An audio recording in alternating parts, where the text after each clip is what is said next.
Lily Chen's hands were shaking when she pulled the trigger. Not from fear, from rage.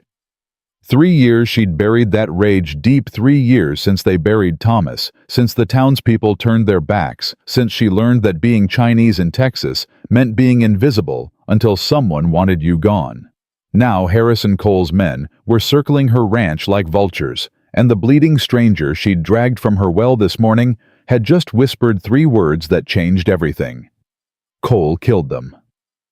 If you stay with me until the end, hit that subscribe button and drop your city in the comments.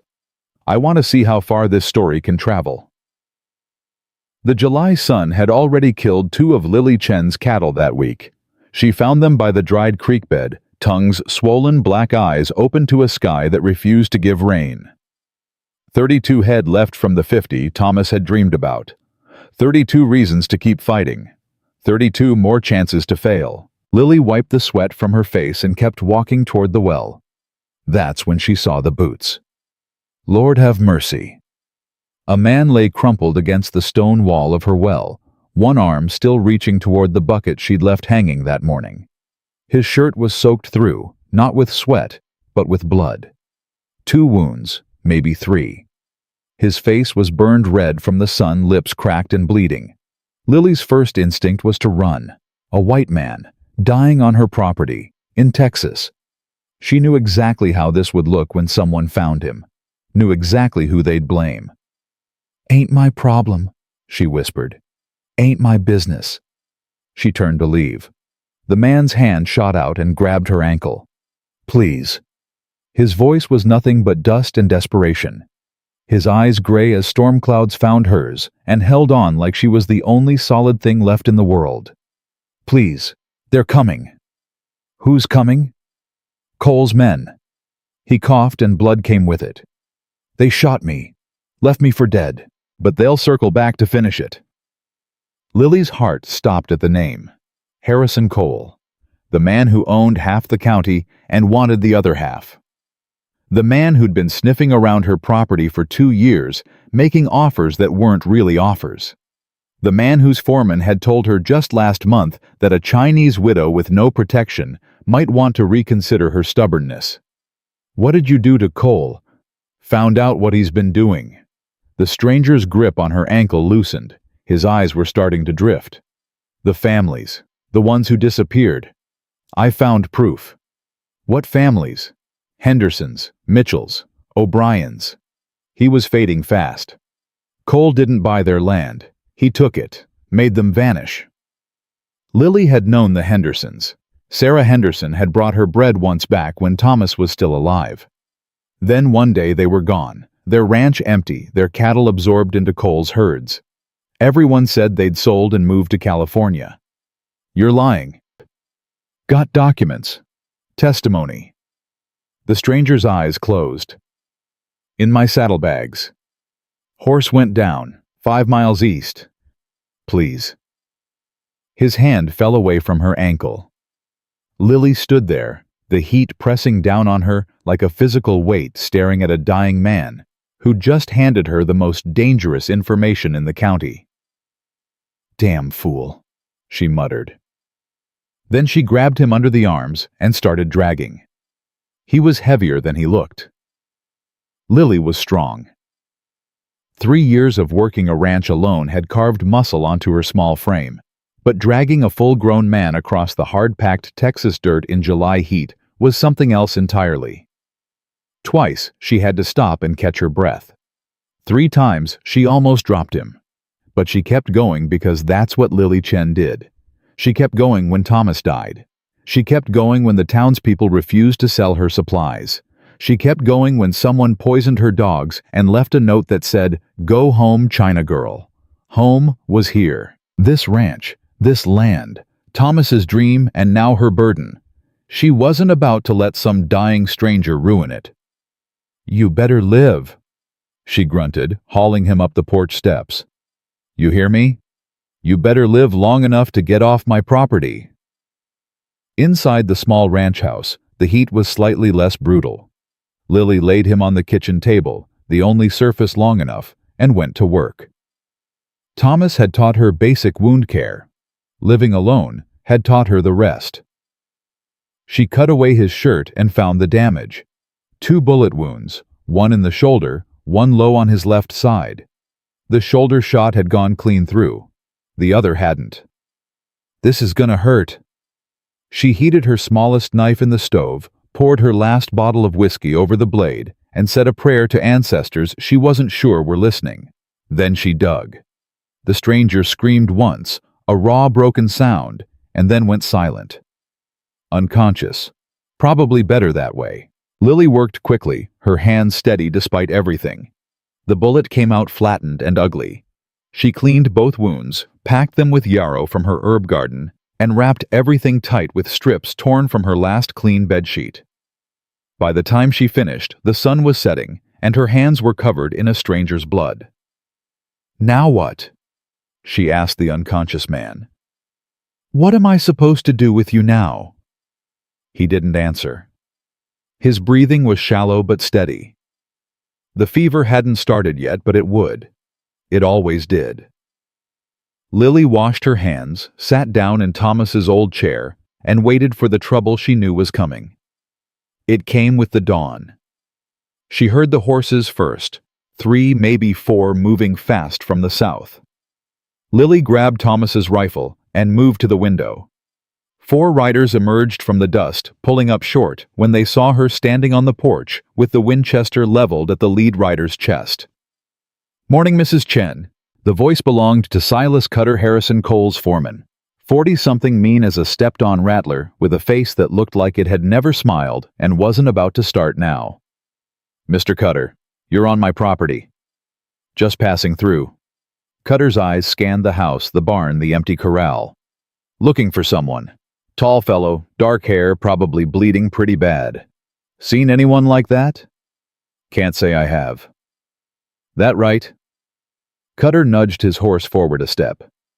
"Mind if we look around?" Lily cocked the rifle. The sound was very loud in the morning quiet. "Yes, Mr. Cutter. I do mind." The other 3 riders shifted uncomfortably.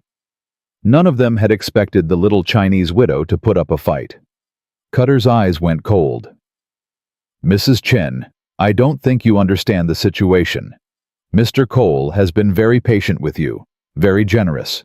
He's offered fair prices for this land more than once, and you've refused. Now, some folks might take that personally.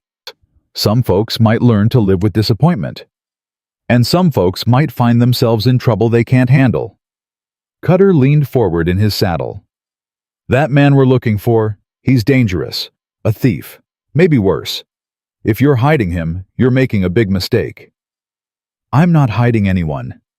Lily's voice didn't waver. "I've been alone on this ranch for 3 years. You want to search my property, you come back with a sheriff and a warrant. Until then, you're trespassing." Cutter stared at her for a long moment. Lily stared right back.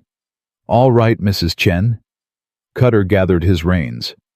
"But if you're lying, and if you're helping that man, then you're an enemy of Harrison Cole. And Mr. Cole doesn't have enemies for long." That a threat? That's just the truth. They rode away in a cloud of dust.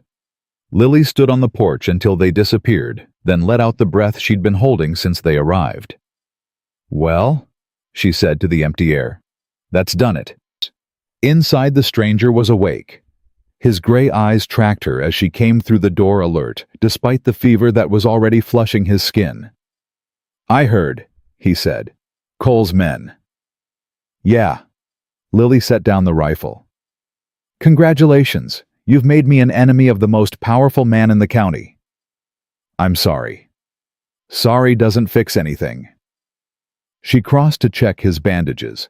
The bleeding had stopped, but the fever was setting in fast. "What's your name?" "Jack. Jack Morrison." "Well, Jack Morrison, you've got about a week before you can ride and about 2 days before Cole figures out I lied to his foreman's face. So how about you tell me exactly what kind of trouble you've brought to my door?" Jack closed his eyes for a moment. "It started 3 months ago," he said.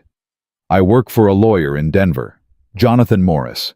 He specializes in land fraud cases." "Go on." A rancher named Bill Hartley hired Morris to investigate how he lost his property to Cole, said the foreclosure was fake, said he'd paid his debts and had receipts to prove it, but the county records showed otherwise. Lily sat down listening. Morris sent me to look into it. What I found. Jack shook his head. It's not just Hartley. It's dozens of families. Maybe more. Cole's been systematically acquiring land through every dirty trick in the book. Forged documents, fake debts, intimidation. And the families who wouldn't be intimidated. Jack met her eyes. They disappeared. Disappeared how? The Hendersons, the Mitchells, the O'Briens, all of them supposedly sold their land and left. But I found witnesses who say different. People who saw Cole's men at those ranches the night before the families vanished. People who heard screaming. Lily's blood ran cold. You're saying Cole murdered them?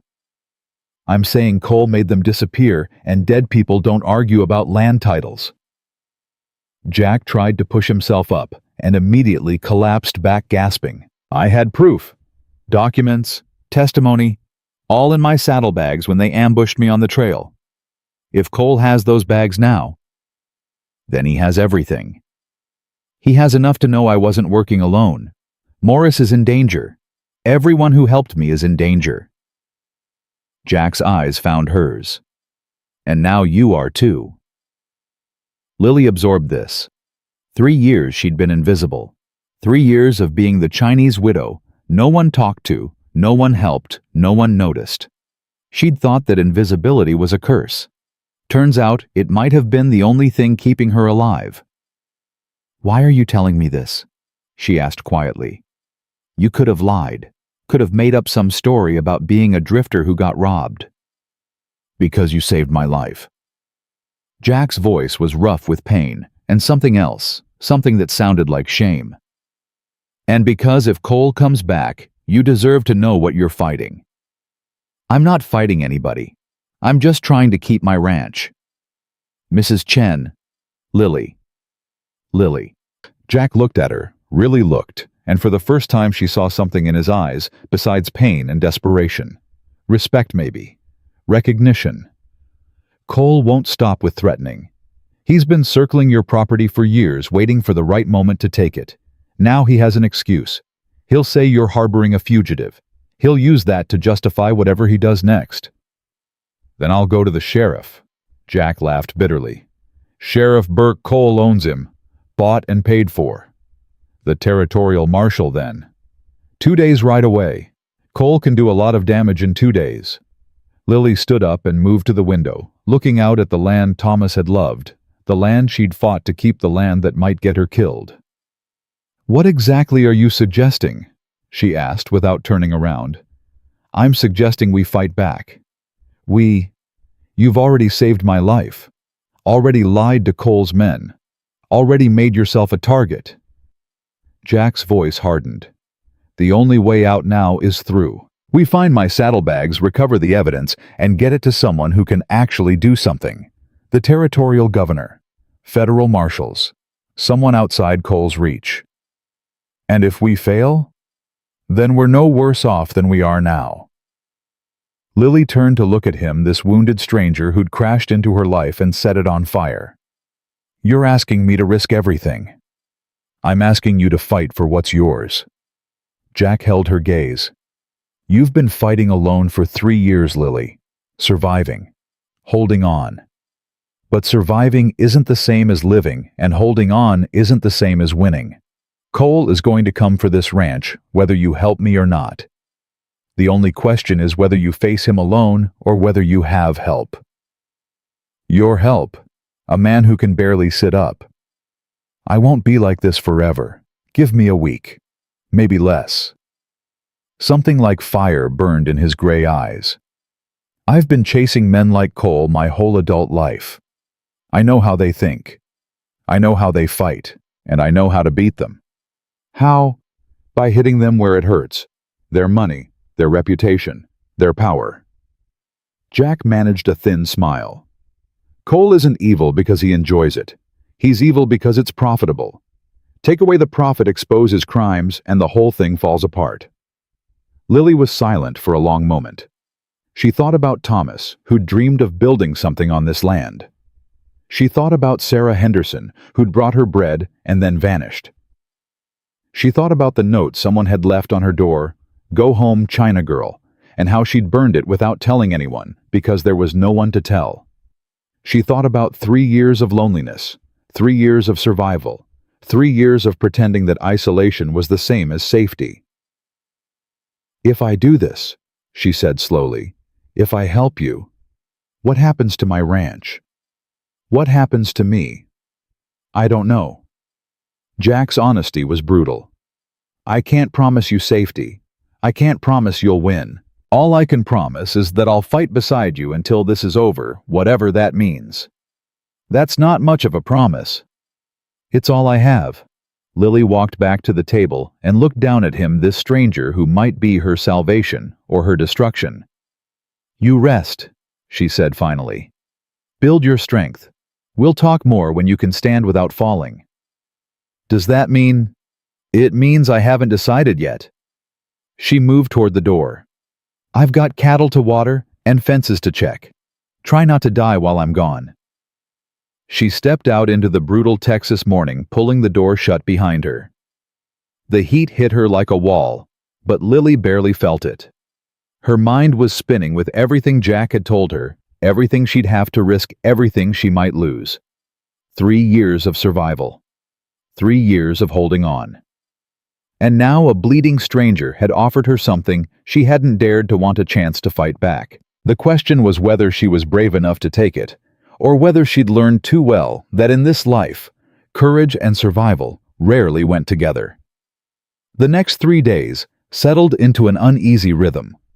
Lily rose before dawn to tend the cattle, check the fences, and draw water from the well. Jack's fever spiked the second night, bad enough that she sat up with him until morning, pressing cool cloths to his forehead and listening to him mutter names in his delirium. "Sarah. James. No. Don't. They're killing them. Bull, wake up." The names meant nothing to her, but the anguish in his voice said everything. By the third morning, the fever broke. Lily found him sitting up on his own, pale and shaky but coherent. "Coffee," she offered. "God, yes."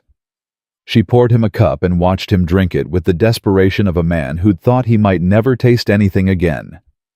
"You were talking in your sleep," she said. "Names. Sarah, James, someone called Bull." Jack's hand tightened on the cup. "People I used to know." "Used to. Dead now. Most of them." He set down the cup. "Bull was my sergeant in the army. Saved my life twice during the Indian Wars. Third time I couldn't return the favor. I'm sorry." "Don't be. It was a long time ago." But his eyes said otherwise. "What about you? You said your husband died. Thomas?" Lily was quiet for a moment. "Stampede," she said finally. "He was checking the herd when something spooked them. Took 3 days to find what was left." Jesus. "That was 3 years ago. I've had time to make peace with it." She picked up his empty cup and turned toward the stove. "Or at least learn to live with it." "How?" Jack's voice was soft. "How do you learn to live with something like that? You don't have a choice." Lily kept her back to him. "You wake up, you do the work, you go to sleep, you do it again. Eventually, the days start to blur together, and the pain stops being sharp and starts being dull. And one morning, you realize you're not dying anymore. You're just surviving." "That sounds lonely." "It is." She turned to face him. "But lonely is better than dead. Lonely is better than losing everything I have left." Jack met her eyes. "Is it?" The question hung between them, heavy with implications neither was ready to address.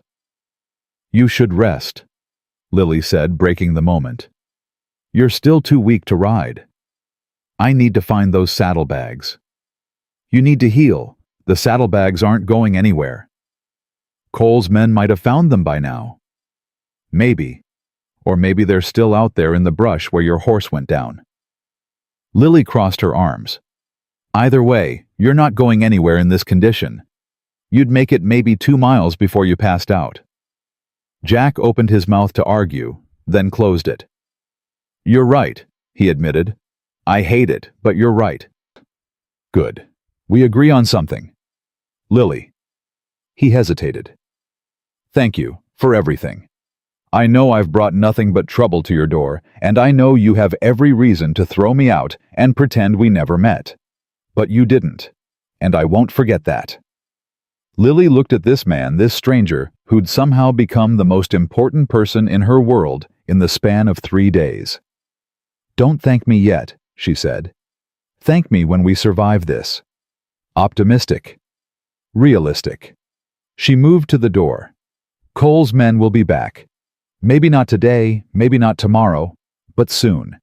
And when they come, they won't be asking polite questions. I know. So we prepare. You heal, I watch, and we figure out a plan. Lily paused with her hand on the door. Yeah, she said quietly. She stepped outside before he could respond, before she could see whatever was in his eyes, before she could start thinking about what that word might mean. It had been a long time since she'd used that word about anyone. On the 4th day, Maria Santos came calling. Lily heard the wagon before she saw it, a familiar creak and rattle that she associated with flour and gossip, and the only friendly face she'd seen in months. Maria! She stepped onto the porch, genuinely pleased. What brings you out here? The older woman's face was grave. I came to warn you, mija. Maria climbed down from the wagon with the careful movements of someone whose joints had seen too many years. There's talk in town. Bad talk. What kind of talk? Cole's men have been saying things. That you're hiding a criminal. That you've been stealing from Cole's herds. Maria's dark eyes were worried. They're building a case against you, Lily. Getting people riled up. Lily's stomach dropped. It's lies. All of it. I know that. You know that. But the people in town... Maria shook her head. They want to believe it. Makes them feel better about how they've treated you all these years. So they'd rather believe I'm a thief than admit they were wrong to shun me. See, that's exactly it. Maria reached out and took Lily's hand. I came to tell you to be careful, and to see if you need anything. Lily hesitated. Trust had never come easily to her, even before Thomas died. After 3 years alone, it was almost impossible. But Maria had been kind when no one else was, had brought supplies when no one else would sell to her, had treated her like a person when everyone else looked right through her. There is something, Lily said slowly, but it's dangerous. If I tell you, and anyone finds out. I'm 63 years old, and I've buried 2 husbands and 3 children. Maria's grip on her hand tightened. Whatever danger you're in, I've seen worse. Lily made a decision. Come inside. There's someone you should meet. Maria took one look at Jack Morrison lying on the kitchen table and crossed herself. Dios mío. This is the man Cole's looking for. This is him. And you saved him, knowing what it would mean. I didn't know. Not at first. Lily stood by the window watching the road. By the time I understood, it was too late. Maria studied Jack with the sharp eyes of someone who'd seen plenty of wounded men in her time. He'll live. Yes, ma'am. Jack answered for himself, pushing himself up to sitting with visible effort. Thanks to Lily. And what do you bring to her door besides trouble, senor? Proof that Harrison Cole is a murderer. Maria went very still. The families, she said quietly. The ones who disappeared. You knew. I suspected. Maria's voice was heavy. Sarah Henderson was my friend. The day before she sold her ranch, she told me she'd never leave, that Cole could burn her out before she'd take a penny of his money. The old woman's hands balled into fists. 3 days later, she was gone. They said she changed her mind. I never believed it. She didn't change her mind, Jack said. Cole made her disappear, her and her husband and their 2 children. I have witnesses who saw Cole's men at their ranch that night. Bastardo! Maria's voice shook with anger. That evil bastardo! I'm gathering evidence to bring him down, but I need help. Jack looked at Lily. We both do. Maria was quiet for a long moment, her face working through emotions. What do you need from me? Information to start. You know the people in town better than anyone. You know who might have seen things, who might be willing to talk. Jack leaned forward. And we need supplies. Medicine, food, ammunition. Things Lily can't buy without raising suspicion. That I can do. Maria nodded slowly. My son Miguel has no love for Cole. He lost his best grazing land to one of Cole's foreclosures last year. He'll help. The fewer people who know, the better. I understand. Maria looked at Lily. You should know, mija, if we do this, there's no going back. Cole won't forget. Won't forgive. He wasn't going to leave me alone anyway, Lily said. At least this way, I'm not fighting alone. Maria studied her for a long moment, something shifting in her weathered face. You've changed, she said finally. When I first met you after Thomas died, you were broken, barely surviving, just trying to hold on. I'm still just trying to hold on. No. Maria shook her head. Now you're fighting back. That's different. She turned to Jack. You did this. She did this herself. I just gave her a reason.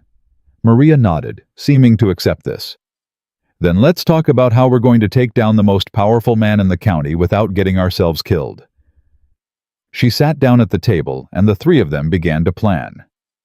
By nightfall, they had the beginnings of a strategy. Maria would return to town, acting normal, gathering supplies and information without raising suspicion. Miguel would put out quiet feelers to other ranchers Cole had wronged, seeing who might be willing to testify if they had protection. Jack would focus on recovering his saddlebags, the documents and testimonies that could prove Cole's crimes beyond doubt. And Lily would hold the ranch, maintain appearances, and keep watch for Cole's inevitable return. It's not much, Jack admitted after Maria left. But it's a start. It's more than I had yesterday. Lily stood by the window watching Maria's wagon disappear into the darkness. I've been alone for 3 years. Fighting alone, surviving alone. This feels different. Terrifying. She turned to face him. What if we fail? What if Cole kills us all and takes everything and no one ever knows the truth? Then we'll have tried. Jack's voice was steady. That's more than most people do. More than I've done for a long time. What do you mean? He was quiet for a moment. After the army. After Bull died, I spent a lot of years running, taking jobs that didn't matter, moving from place to place, never staying long enough to care about anyone or anything. His gray eyes found hers. It was safer that way. Couldn't lose what I didn't have. That's a lonely way to live. It is. But it's easy. He tried to smile. Until you meet someone who makes you want to stay. The words hung in the air between them. Lily felt something shift in her chest, something that had been frozen for 3 years beginning to thaw. Don't, she said quietly. Don't say things you don't mean just because I saved your life. I'm not. Jack held her gaze. I'm saying them because they're true. We barely know each other. I know you saved a dying stranger when it would have been easier to let him die. I know you stood up to Cole's men when anyone else would have caved. I know you've survived 3 years alone in a place that wants you gone and you're still standing. His voice softened. I know you're the strongest person I've ever met, and I know I don't want to leave when this is over. Lily's throat tightened. You don't know what you're saying. The fever broke 2 days ago. Jack's smile was crooked but genuine. I'm saying this because I mean it. No expectations, no pressure. Just honesty. Something I haven't been good at for a long time. She wanted to argue, wanted to retreat behind the walls she'd built so carefully over 3 years of solitude. But she was tired of walls, tired of alone, tired of survival without living. "One crisis at a time," she said finally. "We survive Cole first. Then we talk about whatever this is." "Fair enough. Get some sleep. Tomorrow we start planning how to get those saddlebags." She moved toward her bedroom, paused at the door. "Jack." "Yeah?"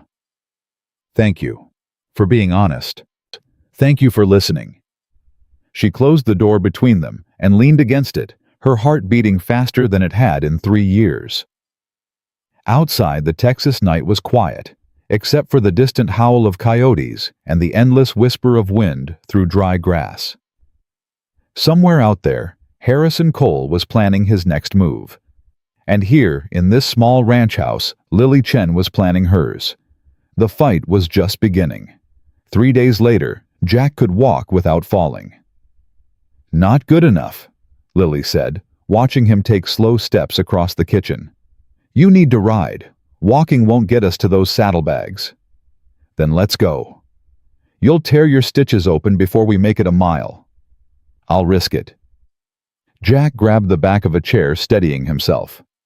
"Every day we wait is another day Cole has to find those documents first." Lily knew he was right. She hated that he was right. "Fine. We leave at first light tomorrow." She moved toward the door. "But if you fall off your horse and die, I'm leaving you for the buzzards." "Fair enough."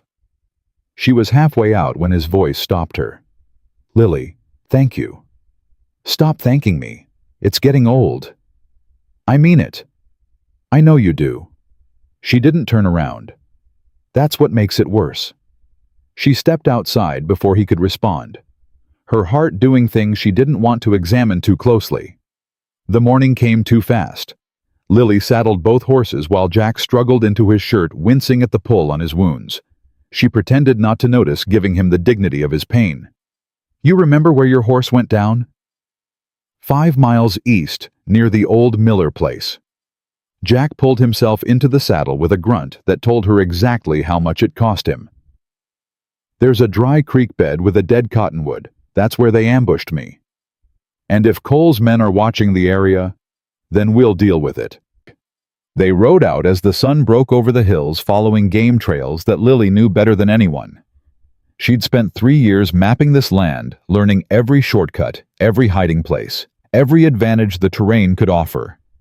Now that knowledge might save their lives.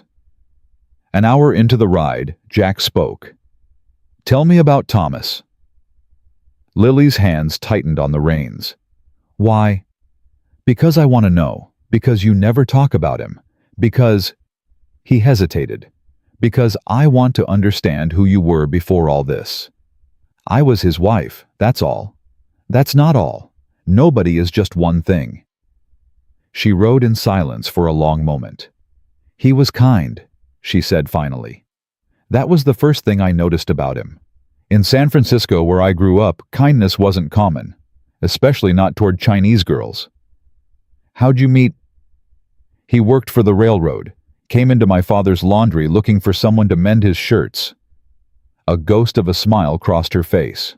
"Came back every week for 3 months before he worked up the courage to ask me to dinner." "Sounds like a good man." "He was. Better than I deserved, probably." The smile faded. "When the railroad gave him this land, he was so excited. Talked about it for weeks.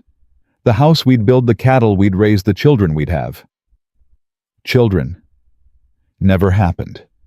Lily's voice went flat. "We tried for 2 years. Then the stampede and—" "I'm sorry." "Don't be. I've made my peace with it." She kicked her horse forward. "We should move faster. We're burning daylight." They didn't speak again until they reached the dry creek bed. The dead cottonwood was easy to spot, its bare branches reaching toward the sky like skeleton fingers. Lily pulled up short, scanning the area. "Anything look familiar?" Jack pointed toward a cluster of rocks near the bank. "There. That's where my horse went down. I crawled maybe 50 yards before I passed out." "Stay here. Keep watch." "Lily." "You can barely sit upright. Let me do this."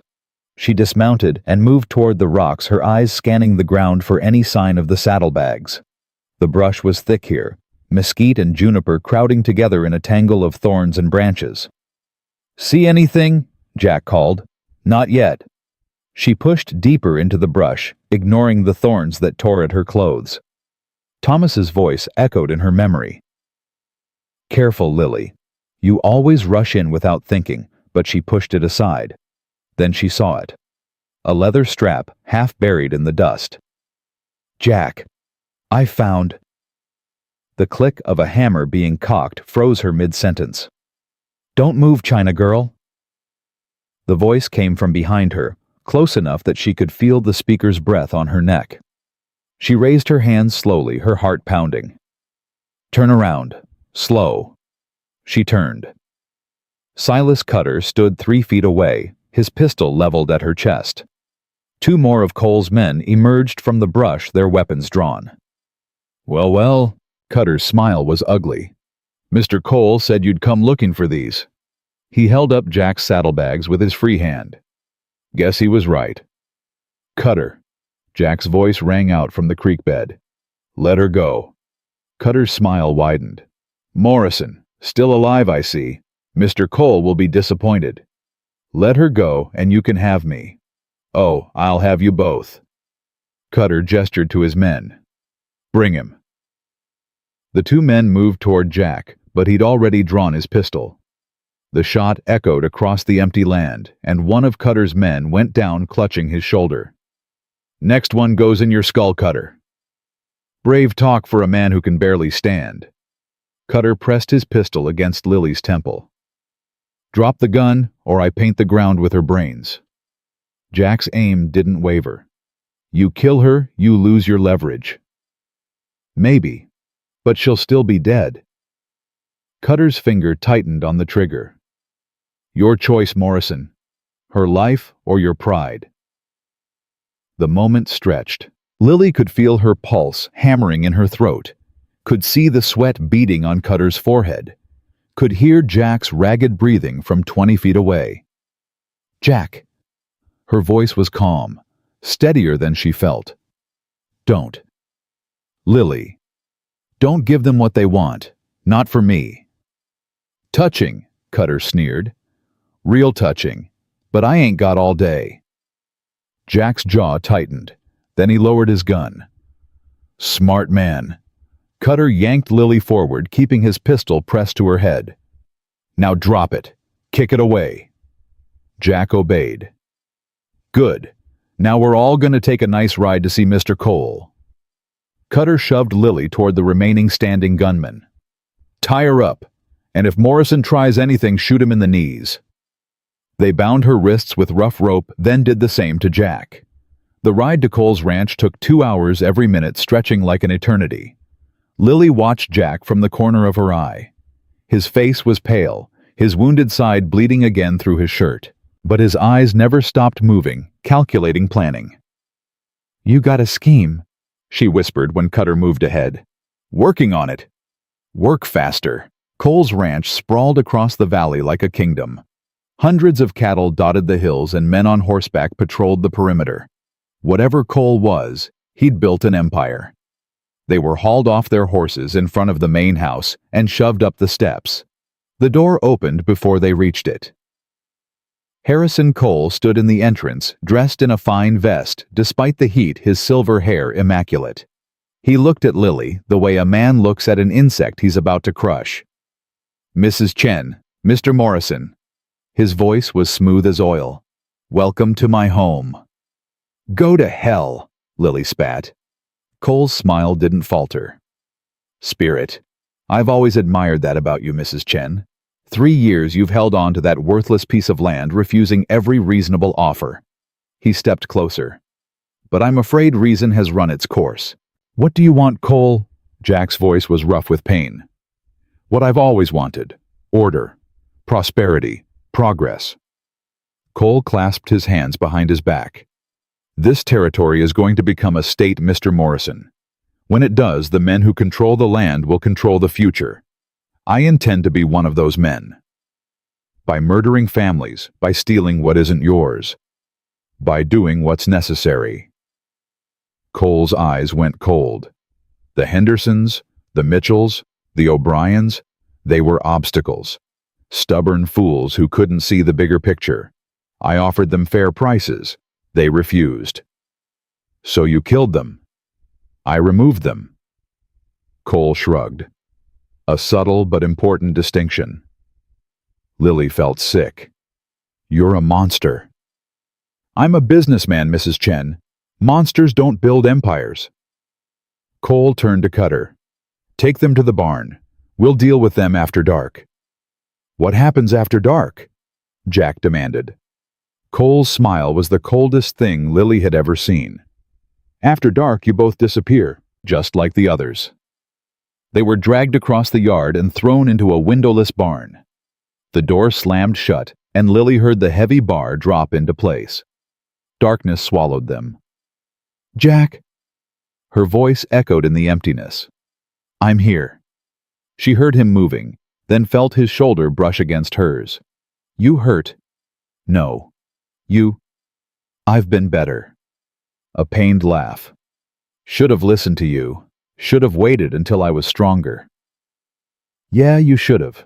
But we're here now. She tested her bonds. Tight, but not impossible. The rope was rough, the kind that might fray if she worked at it. There's got to be something in here we can use, she said. Farm tools, nails, anything sharp. I can't see a damn thing. Then feel. They moved through the darkness, hands bound behind their backs, searching by touch alone. Lily's fingers found rough wood, rusty metal, the sharp edge of what might have been a broken hoe. Here. She positioned herself against it, sawing the rope against the metal edge. This might work. Lily. Jack's voice was strange. If we don't make it out of here, we're making it out. But if we don't, we are. She sawed harder, feeling the rope begin to fray. I didn't survive 3 years alone to die in some bastard's barn. And I didn't drag your bleeding carcass 500 feet to watch you give up now. I'm not giving up. I'm just being realistic. Don't. The first strand of rope snapped. Realistic is for people who've already lost. We haven't lost yet. Jack was quiet for a moment. You're something else, Lily Chen. Damn right I am. The rope gave way. Lily's hands came free, raw and bleeding, but functional. She moved toward Jack's voice, found him in the darkness, and started working on his bonds. Cole said after dark, she whispered. How long do we have? Hour, maybe less. Then we move fast. His ropes fell away. Now what? Lily felt her way toward the wall, searching for any weakness, any gap. Her fingers found a loose board near the floor. Here, help me. Together they pulled at the board. The old wood creaked and groaned, then finally gave way with a crack that seemed deafening in the silence. They both froze. Voices outside, footsteps approaching. Someone's coming. Jack breathed. Then we fight. The door swung open. Lily launched herself at the silhouette in the doorway, driving her shoulder into his midsection. The man went down hard, and she was on him in an instant, her fist connecting with his jaw. Mrs. Chen! Mrs. Chen, stop! The voice was familiar. Too familiar. She froze, her fist raised for another blow. Tommy Nguyen stared up at her, his hands raised in surrender. Tommy, I'm here to help. The young Vietnamese cowboy struggled to sit up. Maria sent word. Said you were in trouble. Maria. She's got connections you don't know about. Half the workers on Cole's ranch hate him. Tommy pushed himself to his feet. Including me. Jack stepped forward, his eyes suspicious. Why should we trust you? Because I know where the back gate is, because I know the patrol schedule, and because... Tommy reached into his jacket and pulled out Jack's saddlebags. Because I grabbed these before Cole could destroy them. Lily stared at the leather bags. How? Cutter's an idiot. Left them in the tack room while he went to tell Cole the good news. Tommy pressed the bags into Jack's hands. Now can we move? The guards change in 10 minutes. They followed him through the darkness, moving between buildings, ducking behind water troughs and wagons. Twice they froze as Cole's men passed within feet of them. "The horses are past the North Corral," Tommy whispered. "Maria's waiting with a wagon on the main road." "You thought of everything." "Maria thought of everything. I just did what she told me." Tommy paused at this corner of the last building. "There's 2 guards at the gate. I can distract them, but you'll have maybe 30 seconds to get through." "That's not much time." "It's all you've got." Jack gripped Tommy's shoulder. "Why are you doing this if Cole finds out?" "My mother was Mexican. My father was Vietnamese." Tommy's eyes hardened. "Cole's men killed them both when I was 12. Burned our ranch, said it was bandits.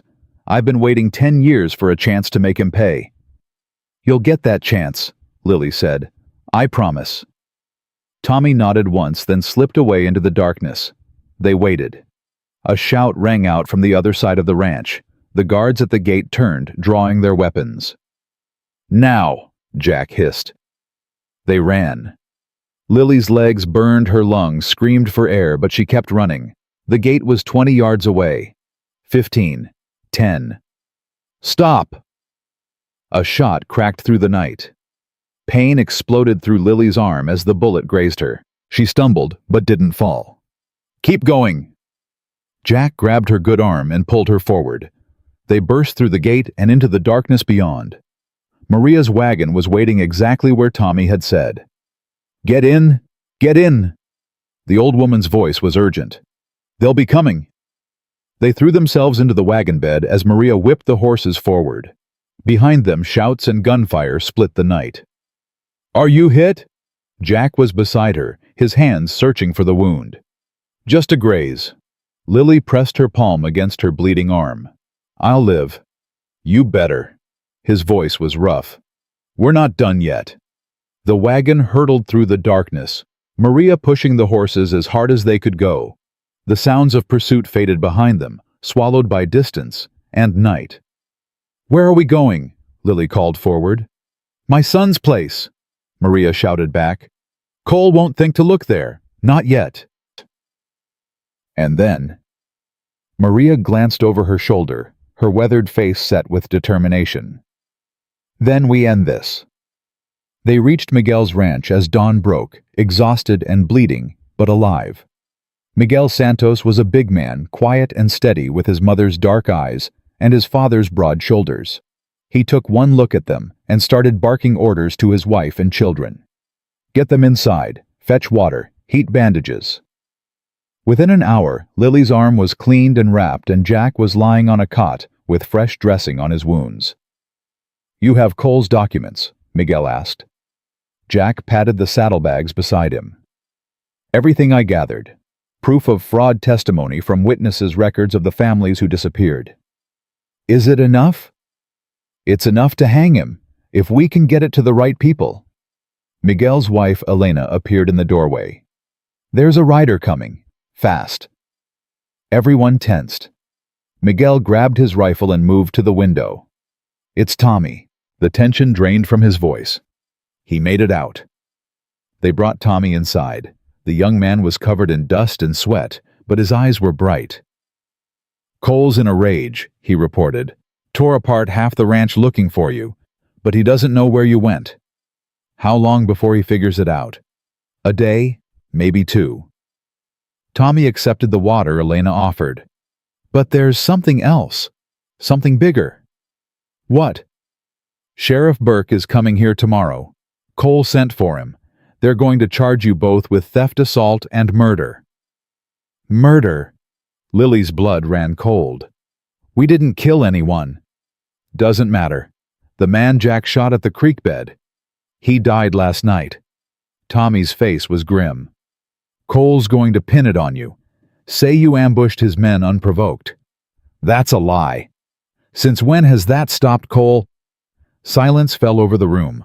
Jack pushed himself up, wincing. "Then we move first. Get the documents to the territorial marshal before Burke can arrest us." "The marshal's in Helena," Miguel said. "That's 4 days' ride." Then we'd better start now. You can't ride, Lily said. You can barely stand. I don't have a choice. There's another way. Maria stepped forward, her voice thoughtful. The judge in Missoula. Judge Patterson. He's no friend of Cole's. You know him.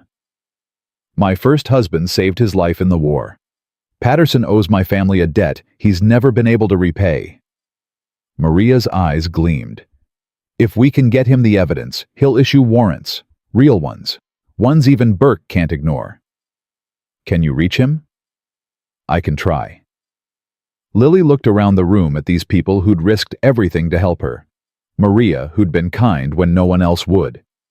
Miguel, who'd opened his home to strangers. Tommy, who'd walked into Cole's ranch knowing he might never walk out. Why? She asked. Why are you all doing this? Miguel answered first. Because my father taught me that some things matter more than safety. Justice, honor, standing up for what's right. Because Sarah Henderson was my friend, Maria added. And I'm tired of watching good people disappear. Because Cole killed my family, Tommy said quietly. And I want to watch him burn. Lily felt tears prick her eyes. For 3 years, she'd believed she was alone. For 3 years, she'd convinced herself that isolation was protection. She'd been wrong. All right. She straightened, ignoring the pain in her arm. Then let's make a plan. They talked through the morning, mapping out routes, anticipating Cole's moves, preparing for every contingency. By noon, they had something that resembled a strategy. Maria would ride to Missoula with copies of the key documents seeking Judge Patterson's help. Miguel and Tommy would watch the roads, warning of any approach by Cole's men. And Lily and Jack would go back to her ranch. That's insane, Miguel protested. Cole knows where you live. He'll have men watching. Exactly. Jack's voice was calm. He'll expect us to run, to hide. Going back is the last thing he'll expect. And if he finds you, then we make our stand. Jack met Lily's eyes. One way or another, this ends at that ranch. The afternoon sun was brutal as Lily and Jack rode toward home. Neither spoke for the first hour, both lost in thoughts of what was coming. Finally, Jack broke the silence.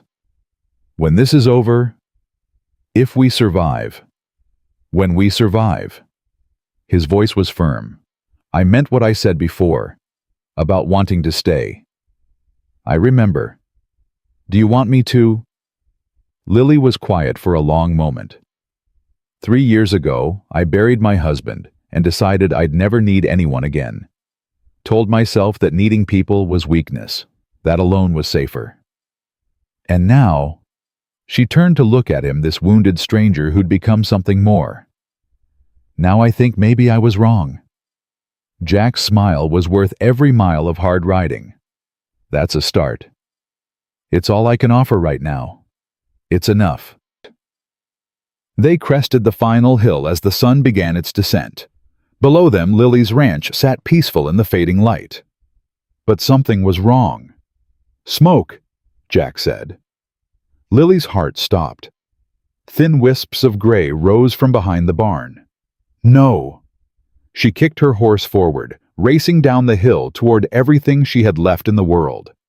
The barn was burning.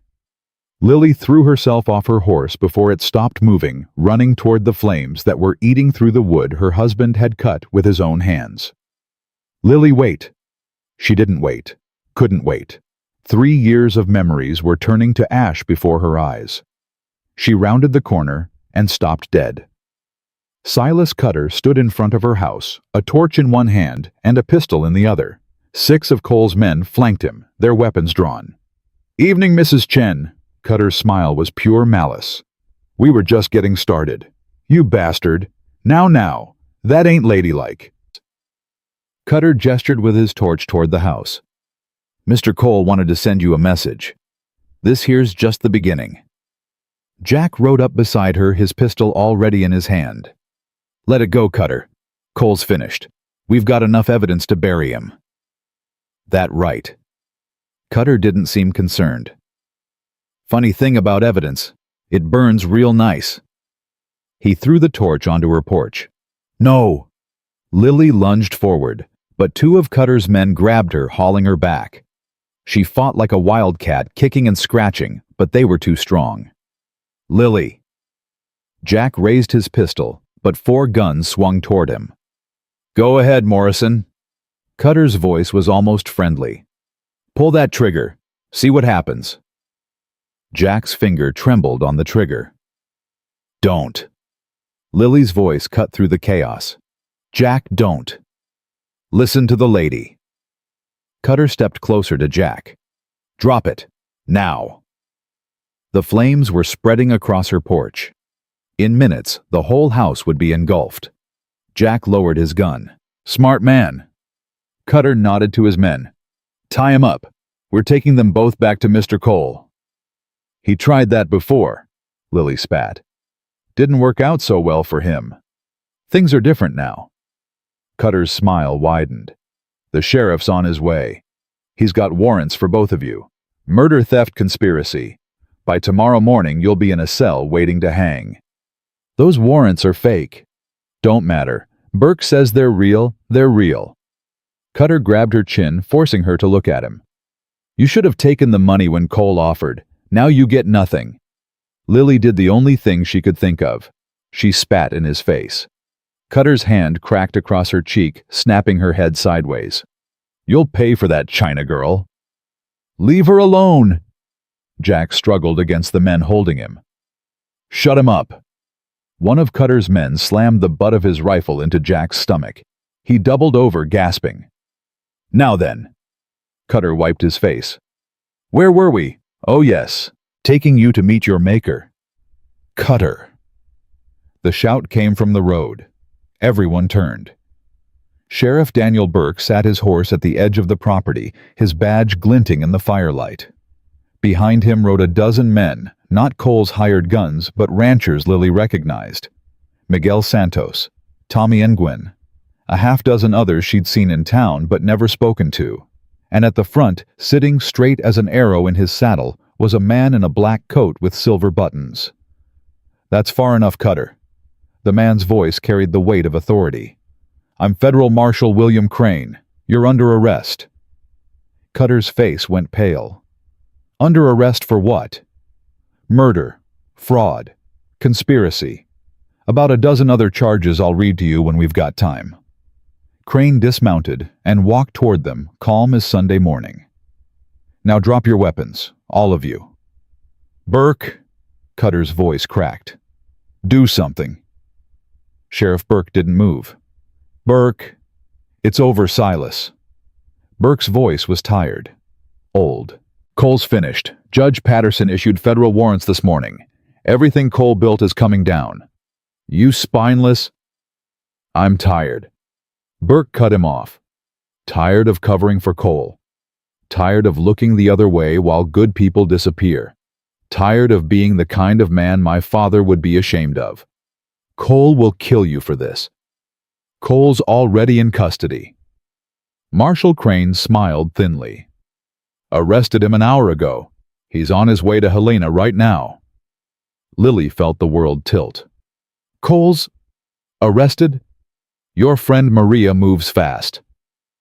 Crane nodded toward the road where Maria Santos was climbing down from a wagon. She reached Judge Patterson yesterday. He contacted me immediately. We've been planning this for 24 hours. I don't understand. Jack's voice was hoarse. We only sent Maria this morning. Maria stepped forward, her weathered face creased with something like pride. I've been gathering evidence for years, mijo. Ever since Sarah Henderson disappeared. I just never had enough to act. She looked at Jack. Your documents filled in the gaps. Everything I'd collected, everything you'd found together, it was enough. You were working against Cole this whole time. Someone had to. Maria's eyes hardened. He killed my friends, destroyed families, turned this whole county into his personal kingdom. I wasn't going to let him win. Cutter made a break for it. He shoved past two of his men and ran for the horses, moving faster than Lily would have thought possible. Tommy was faster. The young Vietnamese cowboy intercepted him with a tackle that sent them both crashing into the dust. They struggled for a moment, then Tommy's fist connected with Cutter's jaw. Once, twice, 3 times. "That's for my parents," Tommy panted. "And that's for the Hendersons. And that's for every family you helped Cole destroy." "Enough." Marshal Crane pulled Tommy off. "He'll face justice proper. I need him alive to testify." Cutter lay in the dirt bloody and beaten, the fight gone out of him. Lily watched her house burn. The flames had spread to the main room now. Through the windows she could see her furniture catching fire, her curtains becoming torches, everything she'd saved and treasured turning to ash. "Lily." Jack appeared beside her. "I'm sorry. I'm so sorry. It's just a house. It was your home. It was Thomas's dream." Her voice was steady, even as tears streamed down her face. "He built it. He loved it. He died for it. What will you do?" She watched the roof collapse inward, sending a shower of sparks into the darkening sky. "Build something new." The next hours passed in a blur. Marshal Crane's men rounded up Cutter and his men. Burke, showing the first signs of conscience Lily had ever seen in him, helped secure the prisoners and offered to testify against Cole. The fire burned itself out eventually, leaving nothing but charred timbers and memories. Lily sat on the ground where her porch used to be, watching the last embers die. "You should eat something." Jack lowered himself beside her, wincing at his wounds. "Maria's got food at the wagon." "Not hungry." "Lily." "He didn't even get his hands dirty." Her voice was hollow. "Cole, he just gave orders and other people did his killing. That's what makes me angriest. He never had to look into anyone's eyes. He'll pay for it now." "Will he?" She turned to look at Jack. "Men like Cole have money connections, lawyers. He'll hire the best defense, bribe the right people." "Not this time." Jack's voice was firm. "Crane's a federal marshal. The warrants came from a territorial judge. This is going to trial in Helena, not some county courthouse Cole controls." "You sound certain." "I am." He reached over and took her hand. "I've been chasing men like Cole for years. Most of them get away with it, but sometimes, not often, but sometimes the system works. The right people find out, the right evidence comes together, and justice actually happens. And you think this is one of those times? I know it is." Jack squeezed her hand. "Because of you. Me, I didn't do anything. You saved my life. You stood up to Cutter when anyone else would have caved. You refused to be intimidated." His gray eyes held hers. "Cole's been running this county for 20 years because everyone was too scared to fight back. You weren't scared." "I was terrified." "But you fought anyway. That's what courage is." Lily looked down at their joined hands. "Thomas used to say something like that. Courage isn't not being afraid. It's being afraid and doing the right thing anyway." He sounds like a wise man. He was. She was quiet for a moment. "He would have liked you, I think." Yeah. He always said I needed someone who could keep up with me. Someone who wouldn't try to make me smaller to feel bigger themselves." "You think that's me?" She almost smiled. "I think you're the first man since Thomas who's treated me like an equal instead of a problem." "You're not a problem, Lily. You're a force of nature." This time she did smile. "Maria wants to talk to you." Miguel appeared out of the darkness. "Something about rebuilding." Lily pushed herself to her feet. "Rebuilding? Come, see for yourself." She followed him to where Maria stood with a group of ranchers, men and women Lily had seen in town but never known. "Mrs. Chen." An older man stepped forward, hat in hands. "I'm Robert Hartley, Bill's brother. You probably don't know me." Bill Hartley, the man who hired Morris to investigate Cole. "That's right." Hartley's voice was rough with emotion. "Bill's dead. Cole had him killed 3 weeks ago. Made it look like a riding accident. I'm sorry." "Don't be sorry. Be proud." Hartley gestured to the people around him. "Everyone here lost something to Cole. Land, family, livelihood. We've been too scared to fight back, But you weren't. You and Morrison, you stood up when we couldn't. What are you saying? Maria stepped forward. They want to help rebuild your ranch, mija. All of them. Lily stared. I don't understand. Cole kept us divided, a woman said. She was young, barely 30, with a baby on her hip. Made us think we were alone. That if we fought back, we'd lose everything. But you showed us that fighting together is different than fighting alone. This land is yours, another man added. Legally, properly, fairly yours. Cole tried to take it and you didn't let him. We figure the least we can do is help you hold on to it. Lily felt something crack inside her. Something she'd held together for 3 years through sheer stubbornness. I don't know what to say. Say yes. Maria's voice was gentle. Say you'll let us help. You've been alone too long, Lily Chen. Time to let that go. Lily looked at the faces surrounding her. Strangers who'd become allies. People who'd found courage because she'd shown them it was possible. For 3 years, she'd believed that being Chinese in Texas meant being forever outside, forever alone, forever unwelcome. She'd been wrong about that too. Yes, she whispered. Then stronger. Yes. Thank you. The group erupted in quiet celebration handshakes and shoulder pats, and the kind of restrained joy that comes from people who've suffered too much to trust happiness entirely. Jack appeared at her side. Looks like you've got yourself a community. Looks like. She shook her head in wonder. I don't deserve this. Sure you do. I didn't do anything special. I just survived. That is special. His voice was serious. Surviving when everything's trying to kill you. Keeping your humanity when it would be easier to give up. Holding on to hope when hope seems foolish. He turned to face her fully. That's the hardest thing in the world, Lily, and you did it. For 3 years you did it. So did you. No. He shook his head. I was running, drifting, hiding behind work, so I didn't have to feel anything. You stayed. You built something.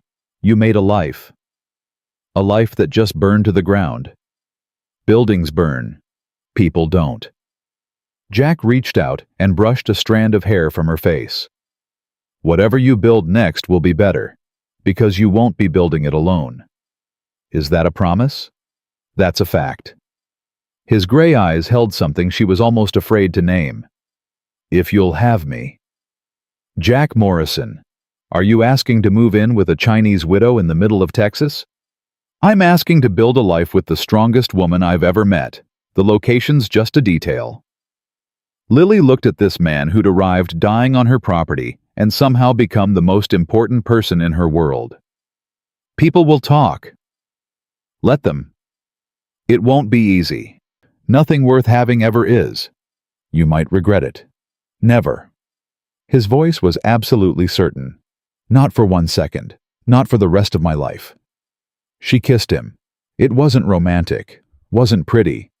She was covered in ash and tears, and he was bleeding through his bandages again, and they were standing in the ruins of her home while a dozen people pretended not to watch.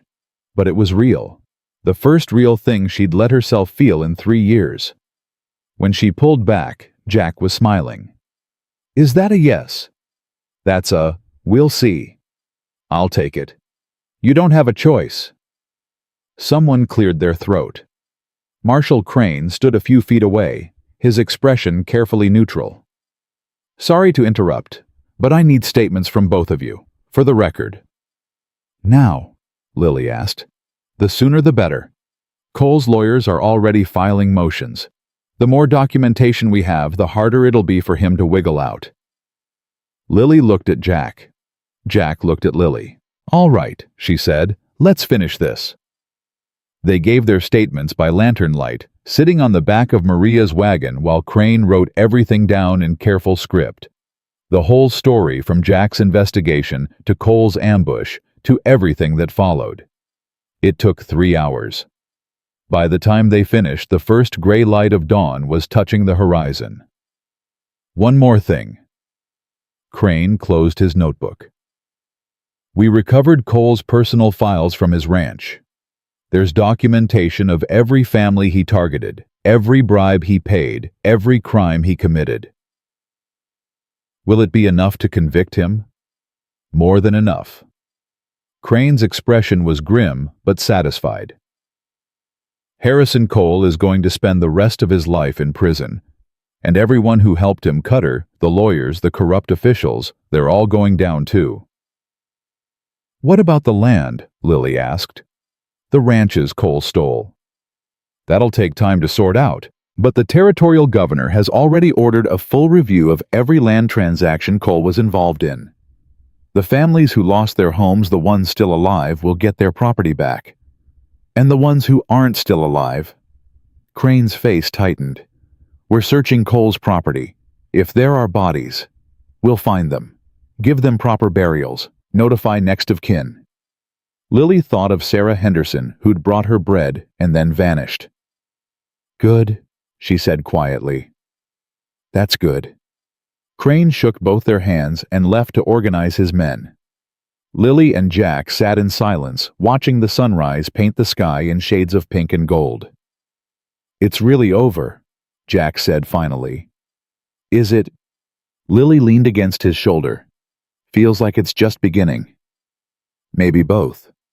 Maybe. The morning warmed as the sun climbed higher. Maria appeared with coffee and food, and the other ranchers began discussing plans: who would bring lumber, who had spare tools where they should start the rebuilding. Lily listened to them talk about her future like it mattered to them. Because it did. That was the strangest part. After 3 years of being invisible, of being tolerated at best and despised at worst, she had people who cared whether she lived or died. What are you thinking? Jack asked. That I was wrong about people. How so? I thought they were all like Cole, selfish, cruel, only looking out for themselves. She gestured toward the ranchers gathered near the wagon. But they're not. Most of them are just scared. And when someone shows them it's possible to fight back, they find their courage. Yeah. She took his hand again. Like I did. You always had courage, Lily. You just needed a reason to use it. Maybe you were my reason. Jack smiled. Then I'm glad I bled on your property. So am I. She squeezed his hand. So am I. The rebuilding would take months. There would be setbacks, arguments, moments when Lily would wonder if it was worth the effort. But for now, in this moment with the sun rising and the ashes cooling and the future stretching out before her, Lily Chen felt something she hadn't felt in 3 years. Hope. Real, stubborn, refusing to die hope. And beside her, holding her hand like he never wanted to let go, was a man who'd taught her that survival wasn't enough. That living meant more than just not dying. That sometimes the biggest risk you could take was letting someone into your heart. Thomas would have approved, she thought. Somewhere, wherever he was, her husband was smiling. 2 weeks after her house burned down, Lily Chen stood in a courtroom in Helena and watched Harrison Cole's empire crumble. The prosecution calls Lily Chen to the stand. She walked forward, feeling every eye in the packed courtroom follow her. Cole sat at the defense table, his expensive suit rumpled, his silver hair unkempt. He looked smaller somehow. Ordinary. She'd been afraid of this man for years. Now she felt nothing but cold determination. Mrs. Chen. The prosecutor, a sharp-eyed woman named Elizabeth Harper, approached the witness stand. Can you describe for the court what happened on the night of July 15th? Lily told them everything. She told them about finding Jack bleeding by her well, about Cutter's threats, about being kidnapped and nearly murdered, about her house burning while Cole's men laughed. She kept her voice steady, didn't flinch when Cole's lawyer tried to trip her up with hostile questions, didn't waver when he suggested she'd fabricated the whole story to steal Cole's land. Mrs. Chen, isn't it true that you're a Chinese immigrant with no legal right to own property in Texas? Objection. Harper was on her feet. Mrs. Chen's deed is registered with the county. Her right to that land has been established and is not in question. Sustained. Cole's lawyer tried another angle. Isn't it true that you harbored a fugitive, a man wanted for murder? Mr. Morrison was never a fugitive. The murder charges were fabricated by Mr. Cole to prevent him from testifying. That's speculation. That's fact. Lily's voice hardened. I have the documents to prove it. Documents Mr. Cole tried to destroy. Mrs. Chen, your client murdered innocent families, stole their land, burned my home, and you want to talk about paperwork? The courtroom erupted. The judge banged his gavel. Cole's lawyer sat down. When Lily stepped off the stand, Jack was waiting in the gallery. He squeezed her hand as she slid into the seat beside him. You were amazing. I was terrified. Couldn't tell. The trial lasted 3 more days. Jack testified about his investigation. Maria presented the evidence she'd gathered over years. Tommy Nguyen described the night his parents disappeared. Witness after witness came forward, people Cole had cheated, intimidated, threatened. People who'd been too afraid to speak before, but found courage in numbers. On the final day, the jury deliberated for less than 2 hours. On the charge of murder in the first degree, we find the defendant guilty. Cole's face went white. On the charge of conspiracy to commit murder, guilty. His hands began to shake. On the charges of fraud, theft, and intimidation, guilty on all counts. The judge pronounced sentence without hesitation. Life imprisonment. No possibility of parole. Cole screamed as the bailiffs dragged him away. This isn't over. You hear me? This isn't over. But it was. Outside the courthouse, Lily stood on the steps and breathed free air for the first time in years. How does it feel? Jack asked. Strange. She watched the crowd disperse. I keep waiting to wake up, to find out it was all a dream. It's not a dream. He put his arm around her shoulders. It's real, all of it. Cole's really going to prison. For the rest of his life. And the families he destroyed. The land he stole. The court's working on it. Should take a few months, but everyone's getting their property back. Jack paused. The ones who are still alive anyway. They'd found the bodies 2 weeks earlier, buried in a ravine on Cole's property. 12 people, including Sarah Henderson and her husband.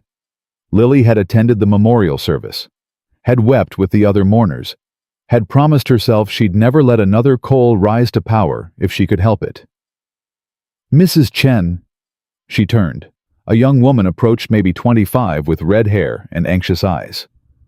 I'm sorry to bother you. My name is Emily Henderson. Sarah was my aunt. Lily's heart clenched. I'm so sorry for your loss. I wanted to thank you. Emily's voice trembled. For finding them. For making sure they got justice. My family's been wondering for years what happened to Aunt Sarah. Now we know. I wish I could have done more. You did everything. Emily took Lily's hands.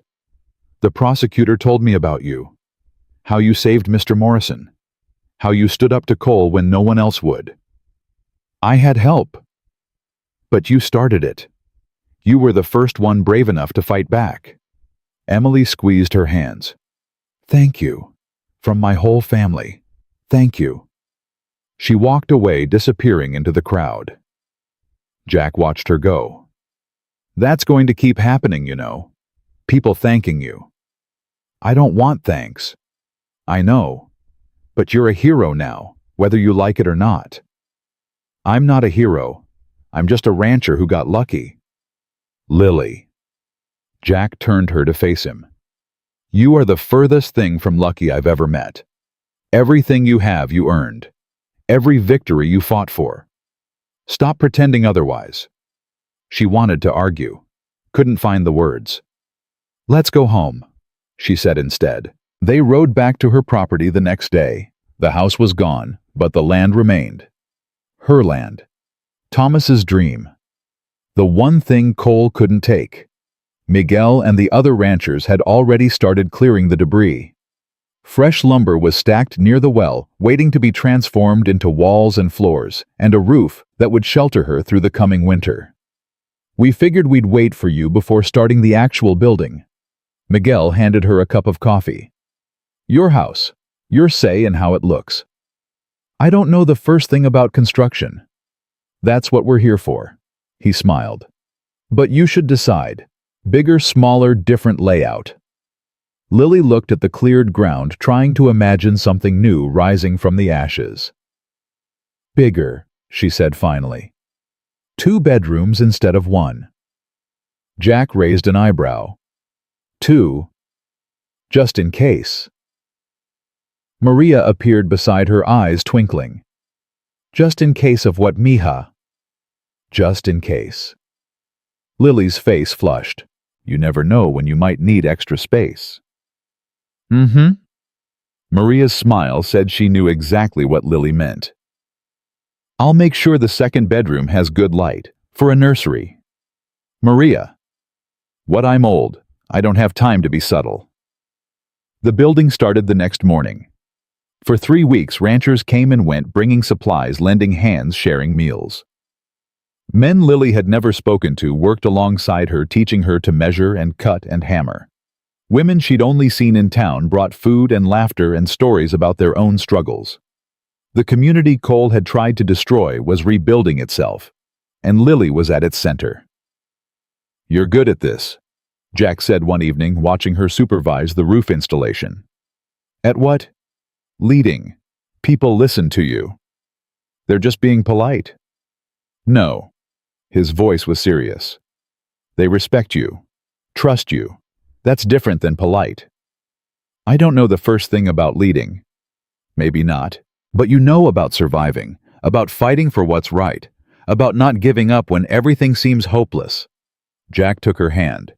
Those are the things that matter. You're being ridiculous. I'm being honest. He pulled her closer. Lily Chen, you're going to change this whole territory, whether you mean to or not. Now you're definitely being ridiculous. We'll see. The house was finished on a cool September morning. Lily stood on her new porch, wider than the old one, with room for chairs and a swing, and looked out at the land Thomas had loved. The house was different.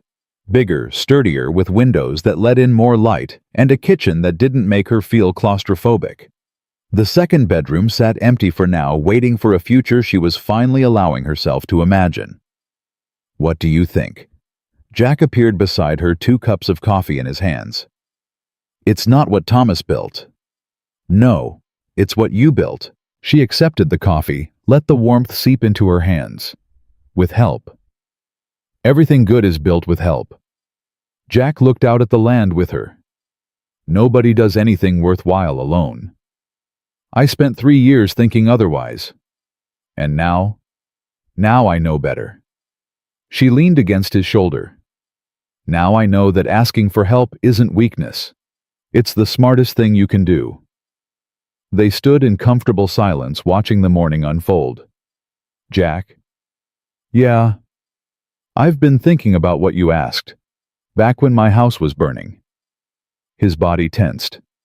About staying, about building a life together. She turned to face him. I wasn't ready to answer then. I was scared. Didn't know if I could trust anyone again after Thomas. And now I know I can trust you. Her voice was steady. Sure. Now I know that being scared isn't a reason to say no. It's a reason to be careful. But I'm done being careful. Done holding back. Lily. Let me finish. She took both his hands. I want you to stay. Not because I need you. I survived 3 years alone. I can survive again if I have to.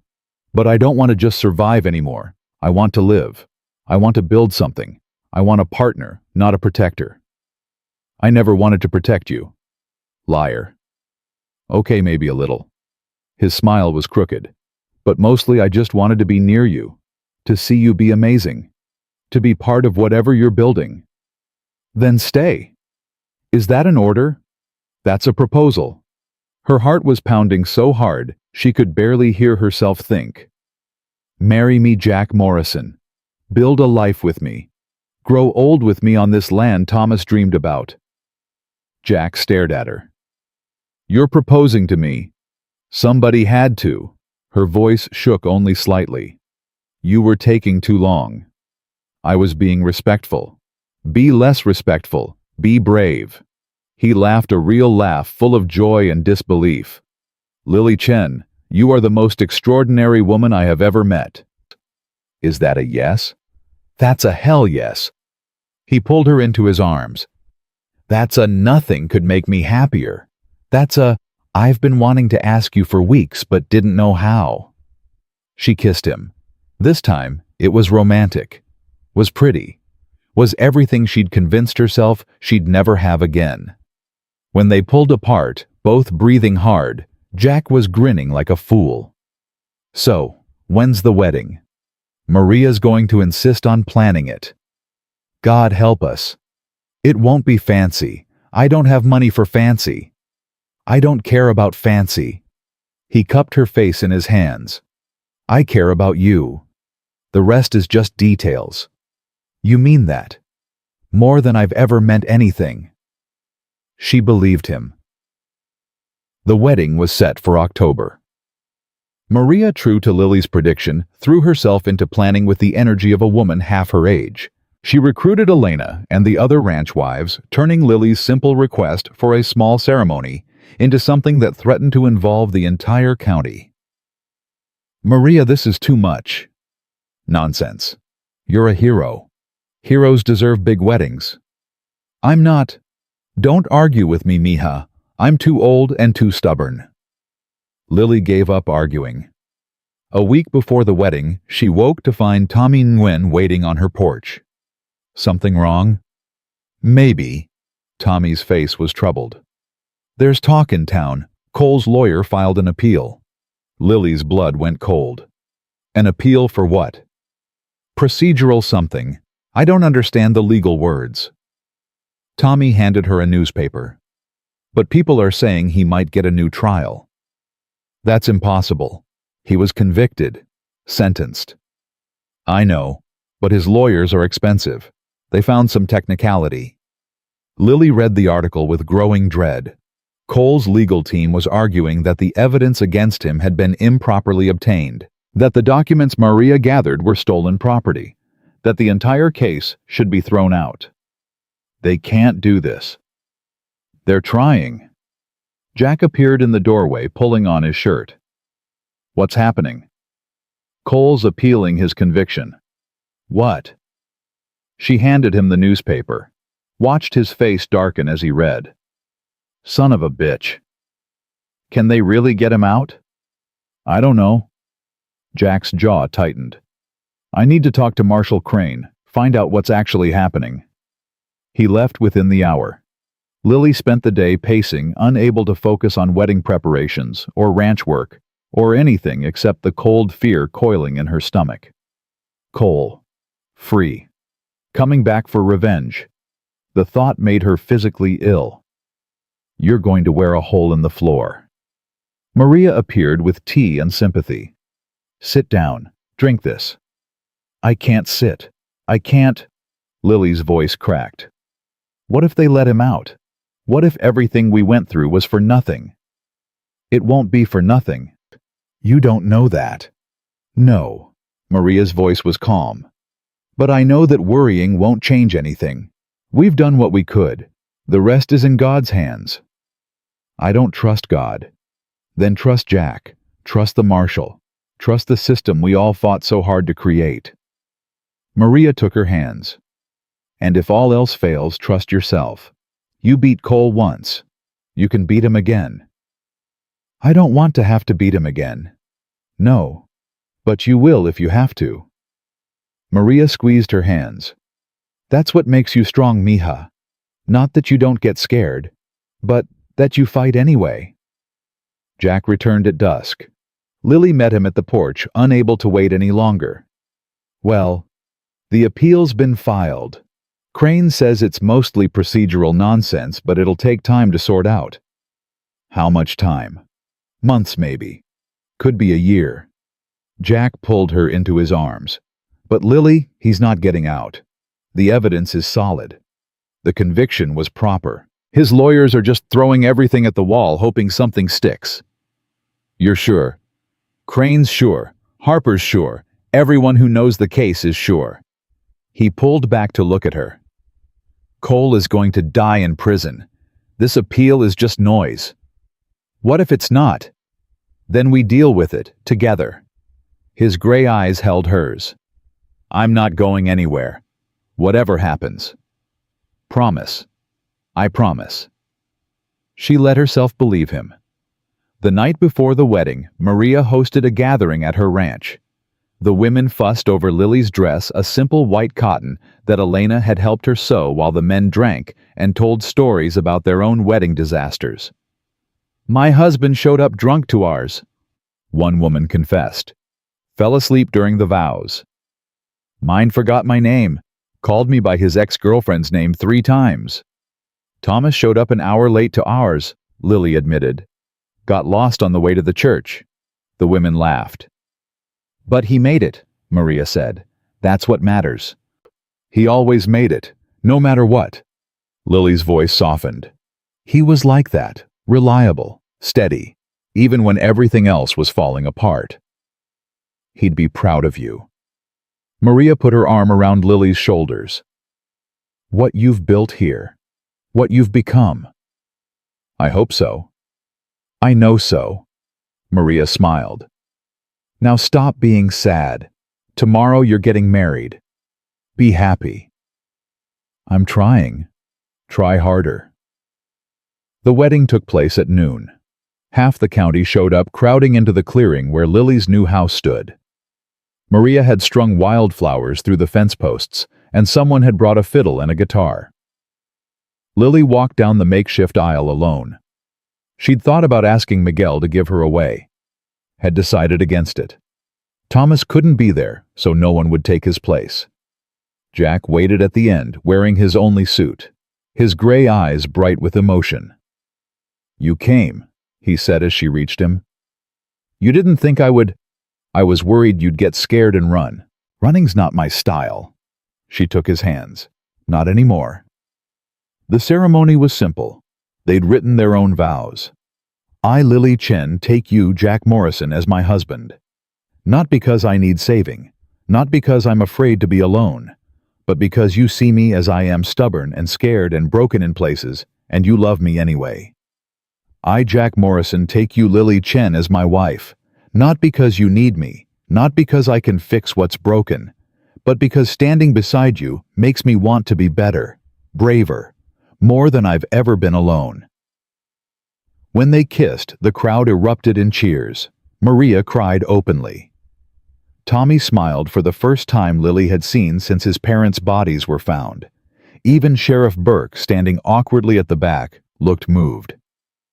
Mrs. Morrison, Jack said when they pulled apart. How does that sound? Mrs. Chen Morrison, she corrected. I'm not giving up my name. Fair enough. The celebration lasted until well past dark. People danced and ate and drank and shared stories about Cole's downfall.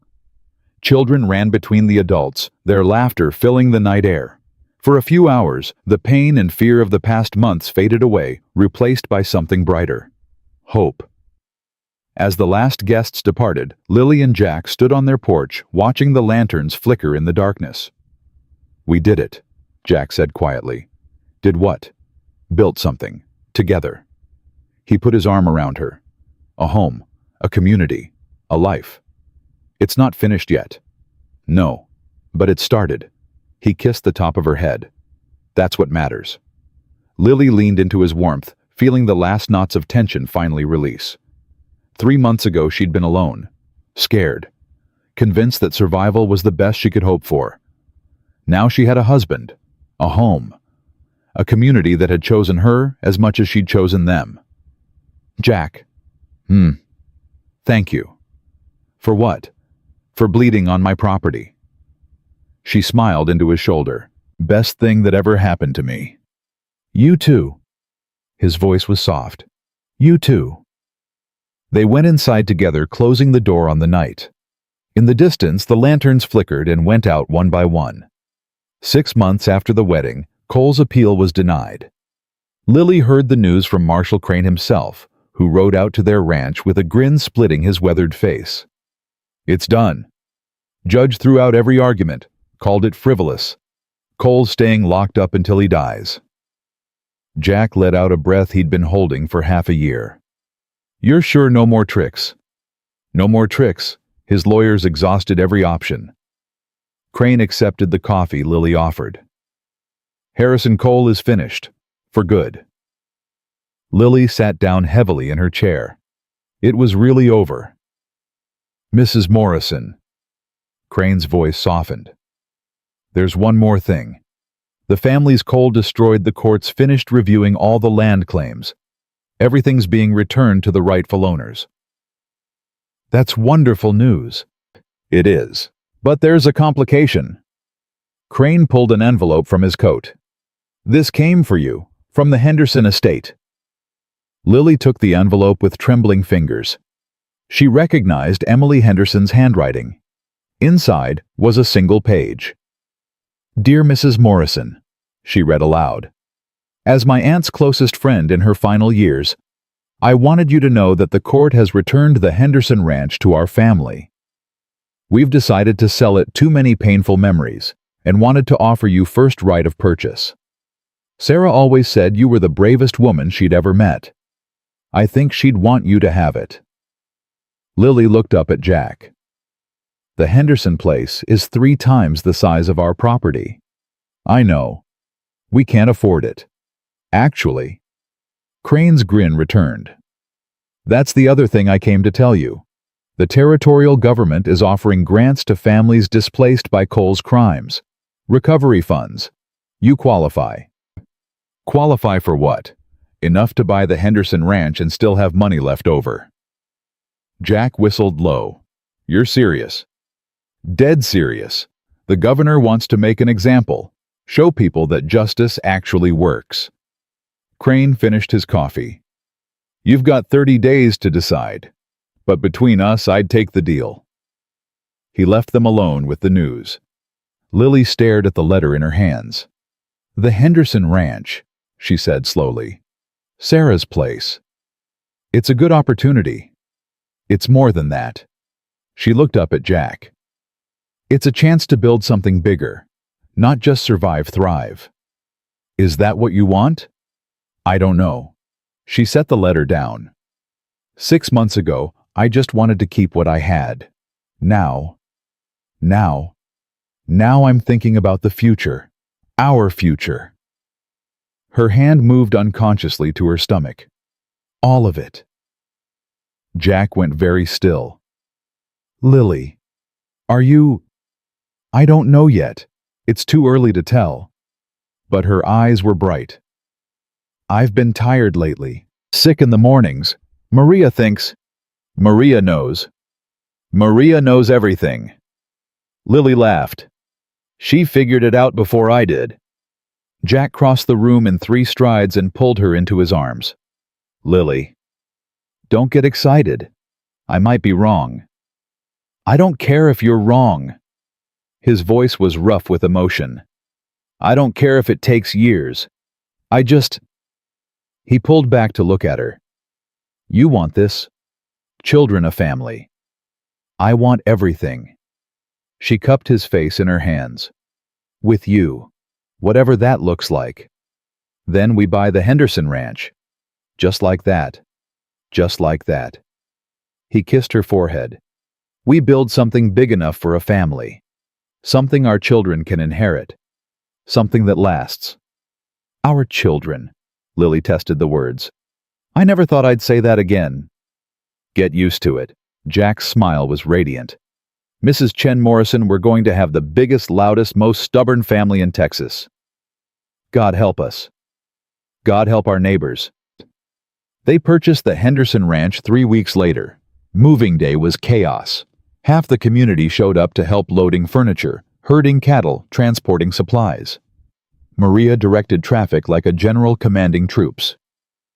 That goes in the main house. No, the main house. Do I need to draw you a map? Tommy and Miguel handled the livestock while Elena organized the kitchen with military precision. "This is insane," Lily muttered, watching the organized chaos unfold. "This is family," Jack corrected. "Get used to it." By sunset, they were settled. The Henderson house was twice the size of their previous home, with room to grow.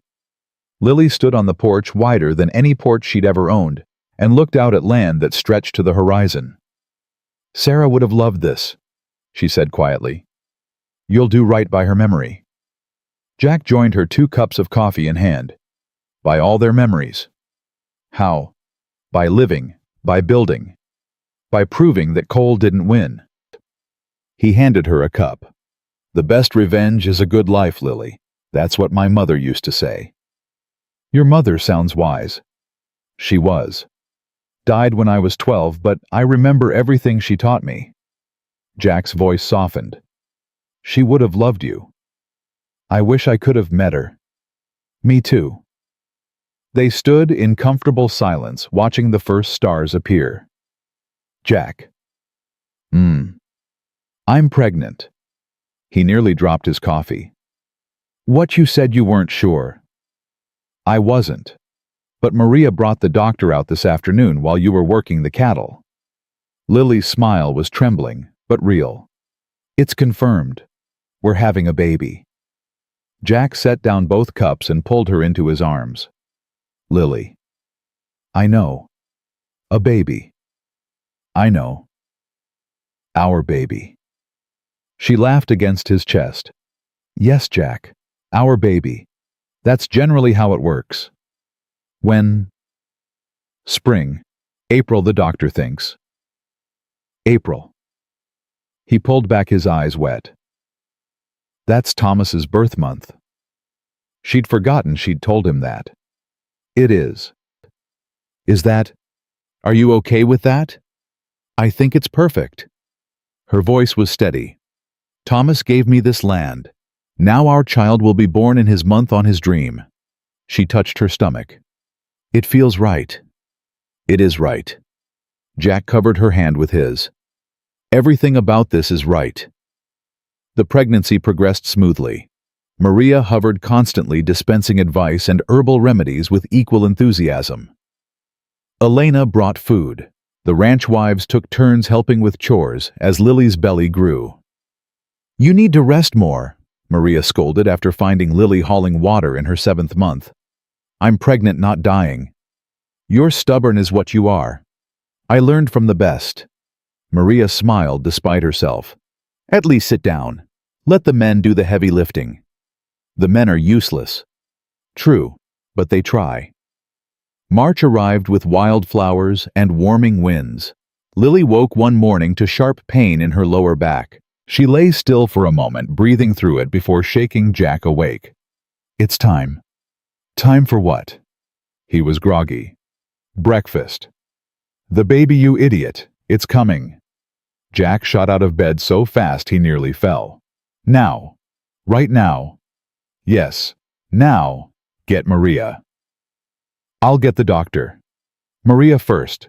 She's closer, and she's done this before." Jack was out the door before she finished speaking. The next hours blurred into pain and pressure, and Maria's calm voice guiding her through. "Push, mija. Push." "I'm pushing." "Harder. You're almost there." "I can't." "You can." Maria gripped her hand. "You survived Cole. You survived 3 years alone. You can do this." Lily pushed. The world narrowed to effort and agony, and the burning need to bring this child into the world. Then suddenly relief. And a cry. "It's a girl." Maria's voice cracked with emotion. "A perfect, beautiful girl." They placed the baby in Lily's arms. She was tiny, red-faced and screaming, with a shock of dark hair and eyes that were already fighting to open. "Hello?" Lily whispered. "Hello, little one." Jack appeared in the doorway, his face pale. Are you?" "We're fine."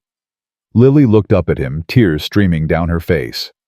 "Come meet your daughter." He crossed the room like a man in a dream. "She's so small." She'll grow. She's beautiful. She looks like an angry potato. Jack laughed a broken sound. The most beautiful angry potato I've ever seen. He sat on the bed beside her, and together they looked at the tiny life they'd created. "What should we name her?" Lily asked. "I was thinking, Sarah." Lily's throat tightened. "Sarah, for your friend. For everyone who didn't get to see this day." Jack touched the baby's cheek with one gentle finger. "Unless you don't, Sarah." Lily tested the name. "Sarah Thomas Morrison." Thomas. For my husband. The man who gave me this land. Who made all of this possible. Jack nodded slowly. "Sarah Thomas Morrison, it's perfect. She's perfect. So are you." He kissed her forehead. "So are you." The first year passed in a blur of sleepless nights and small triumphs. Sarah took her first steps on the porch where her mother had once stood alone, said her first word "Ma" while Lily was feeding the chickens, laughed for the first time at one of Jack's terrible jokes. The ranch prospered. Jack's investigation skills proved useful in managing the business side, while Lily's stubbornness kept everyone honest. Tommy stayed on as foreman, his quiet competence earning the respect of every hand on the property. Maria became an unofficial grandmother, spoiling Sarah shamelessly whenever Lily's back was turned. On Sarah's first birthday, they held a celebration. The same people who'd helped rebuild Lily's first house came to celebrate her daughter.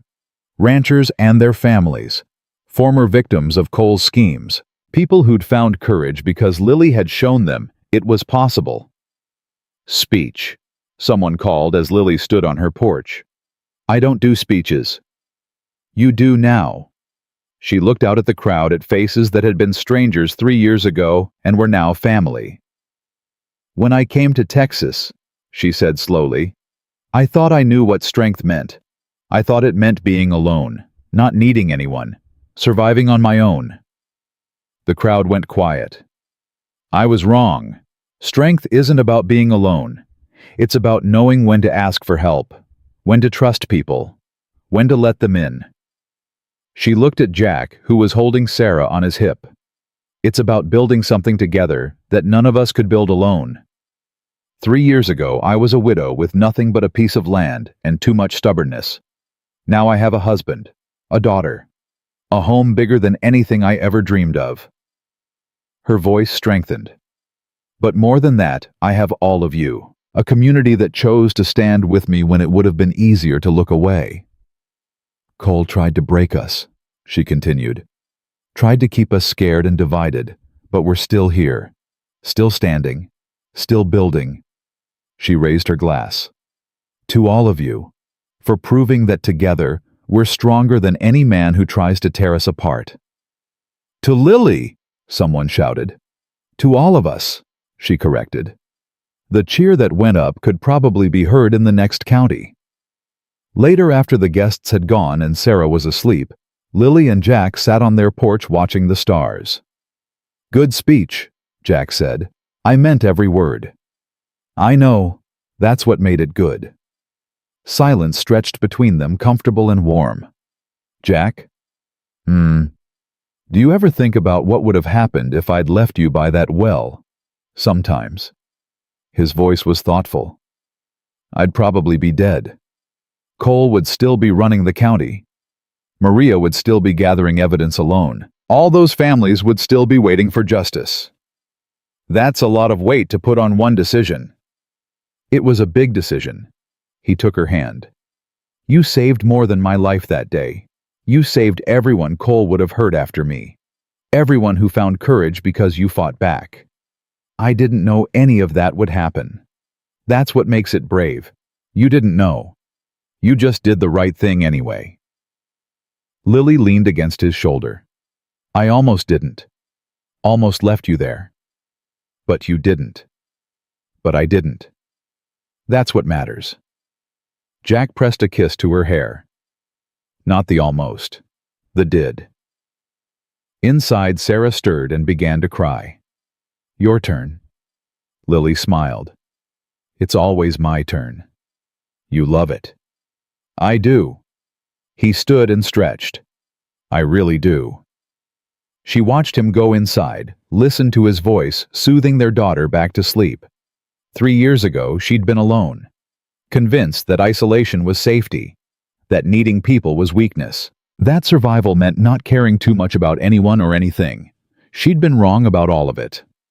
The door opened, and Jack returned Sarah sleeping against his chest. Couldn't put her down. She grabbed my finger. Bring her out here. Lily made room on the bench. Let her see the stars. They sat together, the three of them wrapped in blankets and moonlight. Lily. Thank you.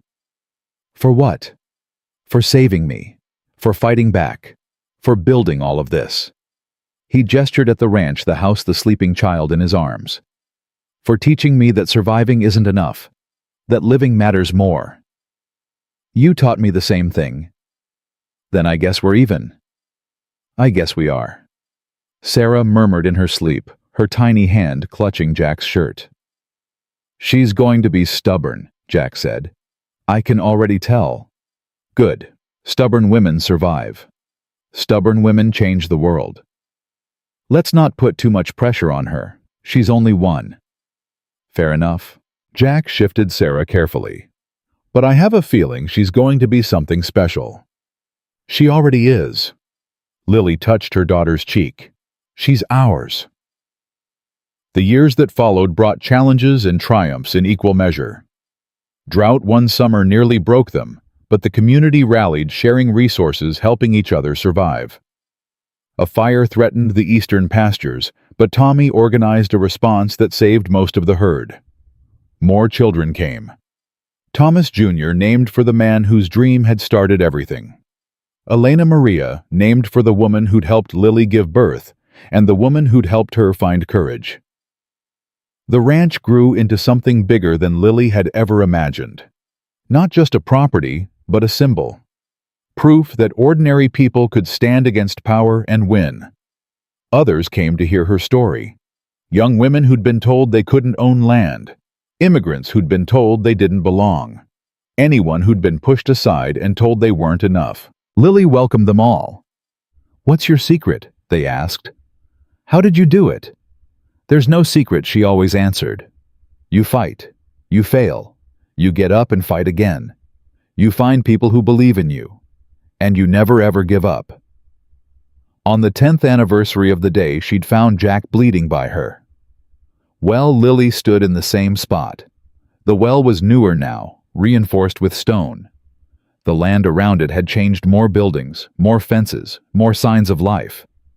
But the spot was the same, the place where everything had begun. Jack found her there as the sun set. Thought I'd find you here. Just remembering. Remembering what? Everything. She turned to face him. You were so close to dead. I almost walked away. But you didn't. But I didn't. He stood beside her, his gray hair catching the last light. Any regrets? Not one. She took his hand. You. Only that I waited too long to tell you I loved you. You told me pretty quick, actually. Not quick enough. He pulled her close. I should have told you the moment I opened my eyes in your kitchen. Should have said, I don't know who you are, but I'm going to spend the rest of my life with you. That would have been terrifying. That would have been honest. Lily laughed. 10 years, she said. 10 years since you bled all over my property. Best decision I ever made. Getting shot. Finding you. His eyes crinkled with smile lines that hadn't been there a decade ago. Everything else was just details. From the house came the sound of children laughing. Sarah's voice rose above the others, telling some story with dramatic flair. We should go back, Lily said. Maria's making dinner. In a minute. Jack held her hand tighter. Let me just remember this, all of it. Remember what? The moment I realized I was the luckiest man in Texas. His voice was soft. Standing here with you. Hearing our children. Knowing that everything we built came from one act of kindness. It wasn't kindness. It was stubbornness. Same thing sometimes. They walked back to the house together, hand in hand. Inside, chaos reigned. Sarah was attempting to teach Thomas Jr. some complicated game, while Elena Maria cried for attention. Maria stirred something on the stove, while simultaneously scolding Tommy for tracking mud on her clean floor. Finally, Sarah spotted them. "Tell Tommy he's wrong about the rules." "I'm not wrong," Tommy protested. "You're making them up as you go. That's what rules are for." "That doesn't make any sense." Lily looked at Jack. Jack looked at Lily. "Welcome home," he said. "Wouldn't have it any other way."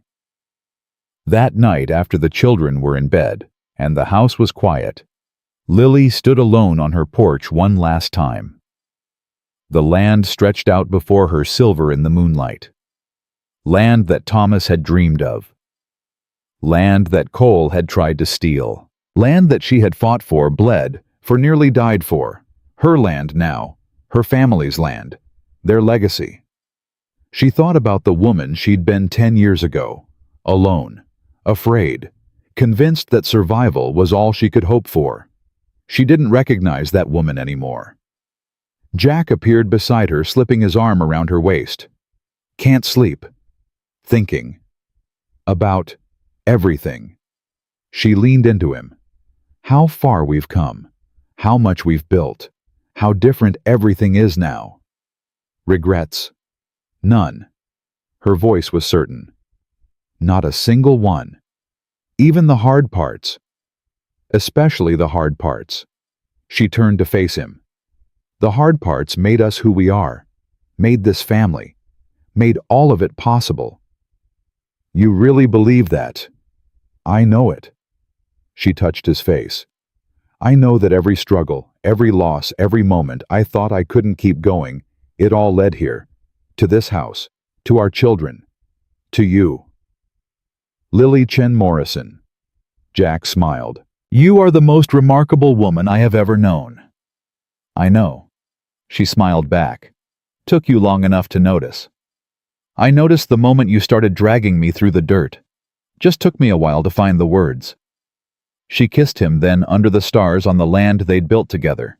When they pulled apart, Jack's eyes were soft. "Ready to go to bed?" "In a minute." She looked out at the horizon one more time. "I just want to remember this." "Remember what?" "This feeling." Her voice was quiet. "This moment when everything we fought for finally feels real. When I can look at our life and know that it's good. That it's enough. That we did something that matters. We did. We really did." She took his hand and led him inside, closing the door on the night. In the morning there would be chores and children and the endless work of running a ranch. There would be problems to solve and decisions to make, and all the small struggles that made up a life. But tonight there was peace. Peace that Lily Chen had earned through years of fighting.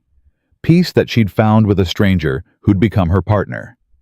Peace that she'd built one stubborn decision at a time until it became something unshakable. Something permanent. Something real. She'd come to Texas with nothing but a dead husband's dream and a determination to survive. She'd faced down murderers and corruption and a system that wanted her gone. She'd lost everything and rebuilt it stronger.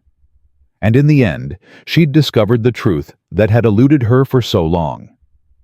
Survival wasn't about being alone. It was about finding the people worth standing beside. It was about building something bigger than yourself. It was about loving fiercely, fighting stubbornly, and refusing to give up even when the world insisted you should. Lily Chen Morrison had done all of that and more, and she was just getting started.